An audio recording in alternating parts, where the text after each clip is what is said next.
FEMA is pushing back against disinformation that is pulling staff out of areas affected by recent hurricanes, calling the rumor false. The claim stems from FEMA temporarily pausing some of its outreach operations in parts of North Carolina to ensure workers' safety after receiving threats over the weekend, including reports of an armed militia, quote, hunting FEMA. As we reported Tuesday, those operations have already resumed and FEMA never actually left the area. It's one of the many false claims being spread regarding FEMA and hurricanes in general. Some have been more outlandish, like the government is somehow unleashing bad weather onto the East Coast. Others have created a dangerous environment for aid workers, like the claim that FEMA was blocking assistance from reaching those in need, or that the agency was diverting funds to illegal immigrants.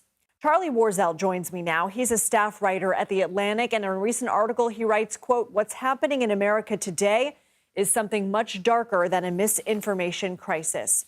Charlie, thanks for joining us. What do you mean when you say this is darker?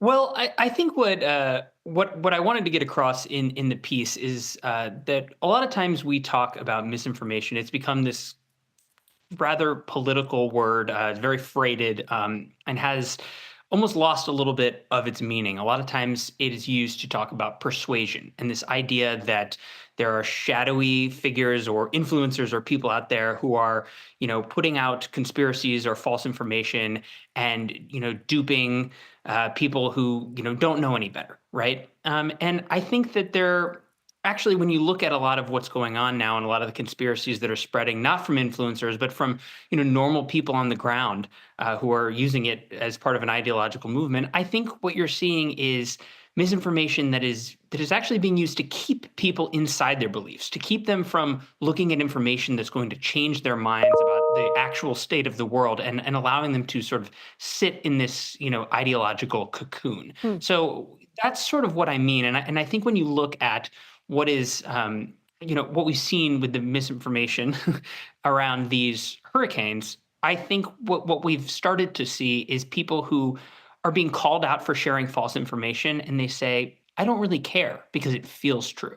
And I think that is something that is a little bit darker than before, where people would get called out and either admit that they were wrong or maybe change their ways. We're going to get back to that feeling in a second, but I love the term ideological cocoon. Our most recent CBS News polling demonstrates this, that voters can't even agree on what is happening. 83% of likely voters, for example, say Trump's claims about FEMA hurricane funds going to people who are in the U.S. illegally is certainly or probably true. 90% of likely Harris voters say it's certainly or probably false. And you write about how these lies, they're not meant to persuade people. What do you mean by that? Well, I think what you're seeing is an electorate and sort of a polarized body of Americans that aren't really looking to believe the other side, right? You sort of are in your camp. It's not very easy to persuade a non-Trump voter to vote for Trump or vice versa. And what you're seeing, especially on the right, is like I said, this cocooning in these types of ideas, right? People who for whom something like climate change is a really inconvenient fact. And so what's actually easier is to live in a universe and spread and propagate lies that the government is using weather weapons to intensify these storms, rather than say climate change is making these storms stronger and more frequent. And so I don't think that what we're in right now is a media ecosystem that is persuading lots of people. I think we're in a media ecosystem that locks lots of people into their ideological beliefs. Let's go back to those feelings, because you kind of call back to a phrase coined by Stephen Colbert in 2005 to describe this phenomenon, truthiness. He defined it as the belief in what you feel to be true rather than what the facts will support. So this isn't a new idea, but it certainly feels more pervasive today. How and why do you believe this phenomenon has evolved over the years?